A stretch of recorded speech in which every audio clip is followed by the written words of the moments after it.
Ladies and gentlemen, boys and girls, mothers and fathers, brothers and sisters, aunts and uncles and cousins, of course, and mops and pops, or grandmothers and grandfathers if you prefer that instead, and baseball fans everywhere, welcome to the Valley League's video podcast. Hello, everyone. My name is Graham Knight, and on behalf of the Valley Baseball League and all the teams in this league, I want to welcome you to this edition of the Valley Baseball League podcast.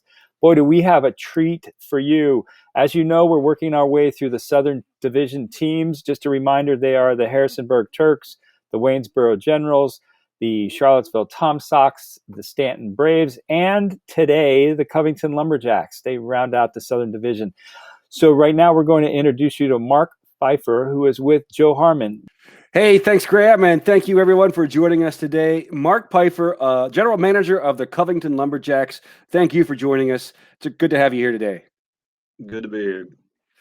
All right, Mr. Pifer. So why don't we start off? Why don't you give us a little bit of an introduction about you and how long have you been with the Lumberjacks and what roles have you had over the years? Well, I'm the sports editor back in 2000. Alan Dressler, who is our recreation department, the head of the recreation department, came to my office with a guy named Garland Usler, who was the owner of the Stanton Braves. And they were interested in bringing the team to Covington. And that's how the Lumberjacks became big. Our first one. So this was scheduled to be year 20 for us. I've done a little bit of everything, host family, broadcaster, PA guy, official statistician, part owner one year, or a couple years actually. So I've done a little bit of everything and continue to enjoy it. And you've been there from the beginning. I have. 2001 was our first year. All right. And so you've seen a lot of great players come in and out of the program there. Who jumps out at you as some of the bigger stars that you've had play with your team there in Covington? We've had some great players. The guy that we kind of hang our hat on in the big leagues now is Jason Kipnis. Jason Kipnis, yeah, big name. Yeah, he's two-time All-Star. He was actually here for 2 summers in 2006 and 2007. He spent I guess 10 years in Cleveland, 9 years in Cleveland, and he's with the Cubs now and hoping things will work out with our situation. We can have some baseball this summer, and it's good to see Jason. Jason's actually a Chicago guy. He's kind of going home, so we're looking forward to watching him. Colin Cowgill is a kid that he's kind of floated around the big leagues. He's with Seattle now. He probably had the best season that anybody's had in Covington. He led us to the 2005 Valley League Championship. That was a great season. We were pretty much dominant that year, with a lot of good players. And Colin led the way. I think he hit 14 home runs that year. We were 22-4 at home at Casey Field. So wow. We had a really, really good team that year, and Colin led us. His brother Michael played on that team. He was a JMU guy. Just a lot of good players on that team. I think people, just because a guy doesn't make the big leagues doesn't mean he's not a good player. We've had several guys that have just been tremendous players. 3-year guys like Junior Rojo, a shortstop out of FIU. Jose was about 5'6", maybe, probably about 5'4", to be honest. Wow. He was a 3-year guy from Manhattan who was a 3-year All-Star that everybody in the Valley League remembers. We've had some great guys, and it's been fun. Great stories there, Mark. And so again, thinking back on the 20 years of Lumberjack baseball in Covington with the Valley Baseball League, what stands out to your mind as like the best moment or one of the best moments that you've got? Story from on the field, like a big comeback or a great hit or great strikeout, something like that. Gosh, there's been a lot of them. I still remember the 2005 the clinching game. It was up at Newmarket. Yeah. I was doing the game on the radio. Never forget that moment. What was JD so great Monday. about that? It was just, it was the first championship that our team had won. It was special doing it. If you can't do it at home, there's no better place to play Valley League baseball than Rebel Park. Bruce is, quality guy. We actually lost the championship series in that same ballpark in 2002. Oh, So, it was a special memory on the field. Off the field, probably my most special memory is when I became a part owner in 2008. In 2009, we didn't have a coach, and we were beating the bushes trying to find a coach, and we ended up interviewing a guy at the Western Sizzlin. He was an assistant coach at VMI. His name was James Conrad. Hired him pretty much on the spot. A great interview, and James Conrad is now my son-in-law. So wow. pretty good connection there. I guess I had to say that was a great moment. I don't know. Yeah. Then that brings up another point. As we've had conversations with guys around the Valley Baseball League, the stories of the off the field relationships, and Zach Cole married a girl from Newmarket too, after having been the Rebels coach for a couple of years. So a lot of stories, a lot of VBL families in the books, and we could probably do a couple of shows on that story someday. But Right, absolutely. We right. Yeah. John Wilson. John Wilson's a guy from Kentucky that played here for 3 years. He married a local girl, and now he's back in Covington in the insurance business. So, that's fantastic. Some interesting things. Yeah. Covington is such a great community and I'm a Winchester guy, so I don't get down to Covington a ton. But for those that maybe haven't been there, from folks throughout the league and elsewhere in the world that are watching this video, tell us about what makes Covington such a special place in the Valley Baseball League, and just as a great little community, because you've got Tommy, the team owner, who is all about community and just makes this team a force. Tell us from your perspective what makes Covington so special. Well, it's a paper mill town. The paper mill is our chief employer. It's been like that forever. My granddad worked at the paper mill. My dad worked at the paper mill. My brothers worked at the paper mill. I've never worked at the paper mill, but a lot of people do. It's a blue collar place.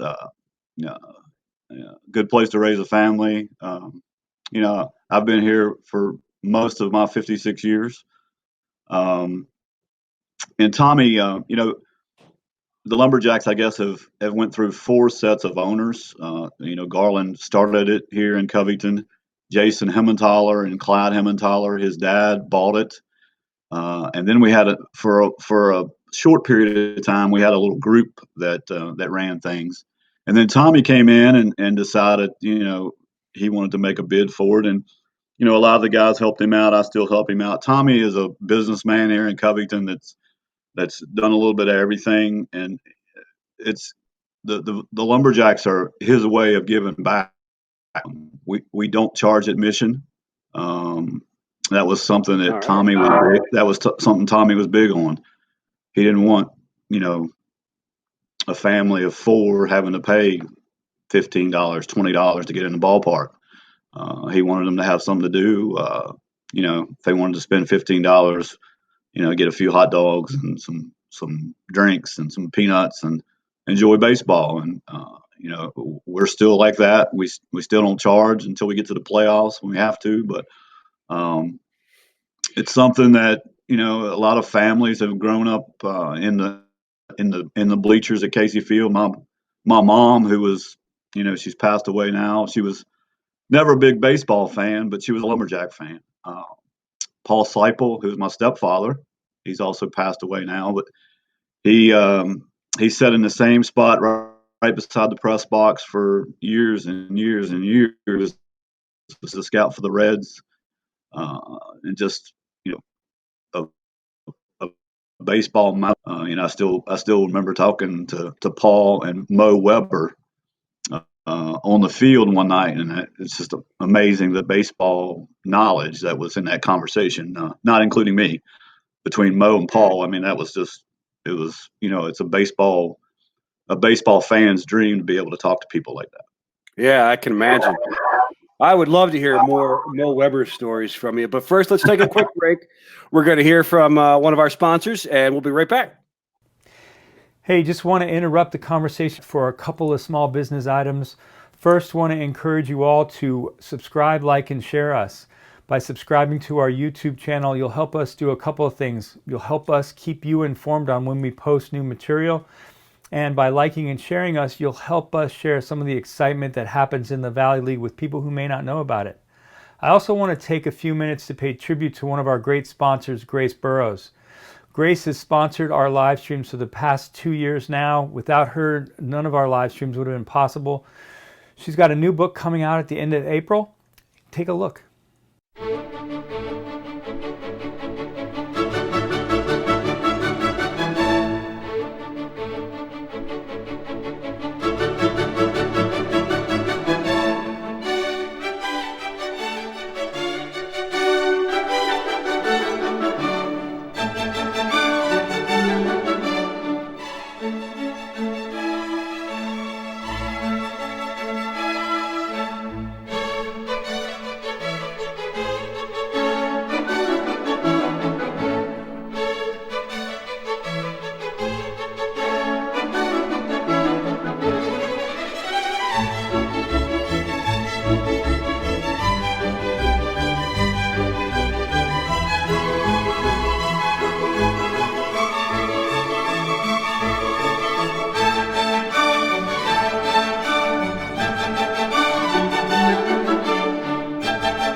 Thank you, Grace, for all you do. Now let's get back to the conversation. Welcome back, everybody. We're here today with Mark Pifer. He's the general manager of the Covington Lumberjacks in the Valley Baseball League. Mark, thanks again for being here. And before the break, you were telling us a story about having a conversation with the legend of the Valley, Mo Weber. Can you give us a little bit more detail about that conversation? Well, I had a series of conversations with Mr. Weber. Whenever I saw him on the field or, leaning on the batting cage, I made it a point to go down there and talk to him because, he would tell me about the Newmarket Rebels. He would tell me about base. He always had a story, just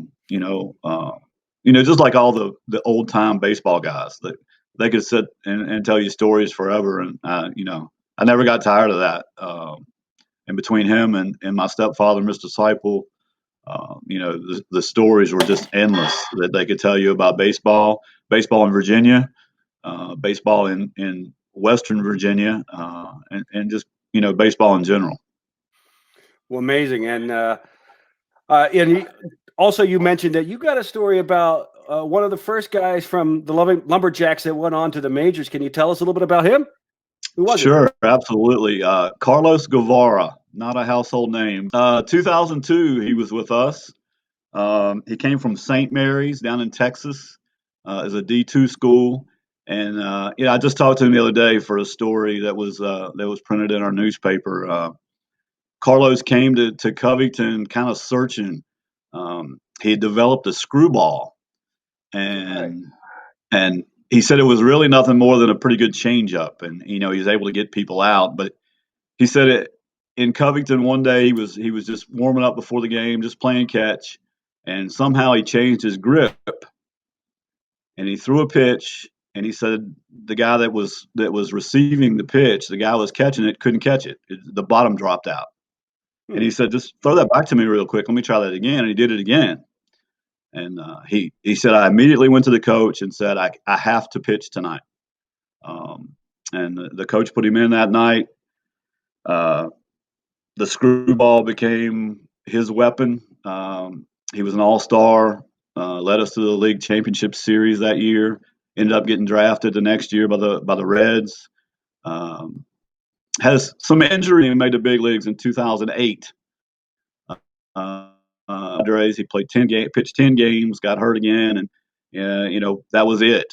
But when I talked to him the other day, we talked about the whole COVID-19 and the Valley League postponing the season or canceling the season.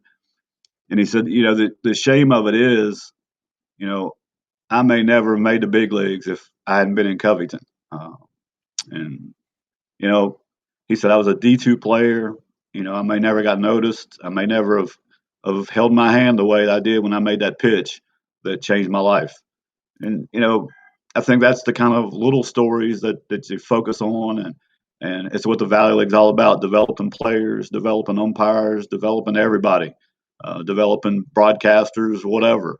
But that one day led to him striking out Alex Rodriguez at Yankee Stadium in 2008. So a great memory for him, and like I said, he was our first big leaguer. We've had 9 now, and just a tremendous story. And it was great catching up to him. He's still down in Texas. It was good talking baseball with Carlos again. Of course, the Major League season is still they're still kicking around ideas of what exactly to do. But you've been with the Lumberjacks for 20 years since their inception as a team. How does this affect you and your program there? And how is this going to change things for you coming in the next couple of years? Well, this summer we won't know what to do. Absolutely. I understand the decision, and it was in my opinion, a no-brainer for the league. I was a host family for a couple of years, and you definitely don't want, at this time, people are going to shy away from welcoming kids from all over the country to come to their house. And I'm sure the kids that were coming to the Valley League and their parents, had some issues with sending their kids to the Valley during this time. How do we proceed from here? I don't know. I talked to Tommy. It was about a month ago. It was before this thing broke really bad, and Tommy's statement to me was, if we have Valley League baseball in Covington, we're not going to take sponsors' money. We're going to do it. We're going to do it on our own. We're not going to take money from sponsors. We're not going to. Their money needs to go to their employees, and so we're not going to take the money, but we're going to make it happen. And that was before we knew what we know now. Proceeding on, I think we use this off season as a time to learn. Time to get better as a league. I think the league is looking into some different sponsorship things, and I think we can be better than we are now. It's a great league. Wooden bat baseball is the way it ought to be, but we can always get better, and that should be our goal for 2021 and beyond. Absolutely. That's great commitment from Tommy, and on behalf of the entire Lumberjacks organization and the community in Covington, that he's willing to foot the bill essentially for the entire program just to support the community. And I think that goes back to what we were talking about earlier, how great of a town Covington is.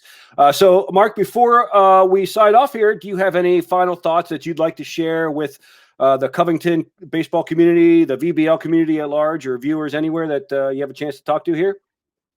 Just hang in there. Baseball will be back at some point. Hopefully Major League Baseball will be back. Some minor league baseball will be back. Go out to the ballpark, enjoy yourself, and in 2021 come back to the Valley League. And Yes. you never know. You never know when you're going to see that guy that you're going to see on TV in 5 or 6 years.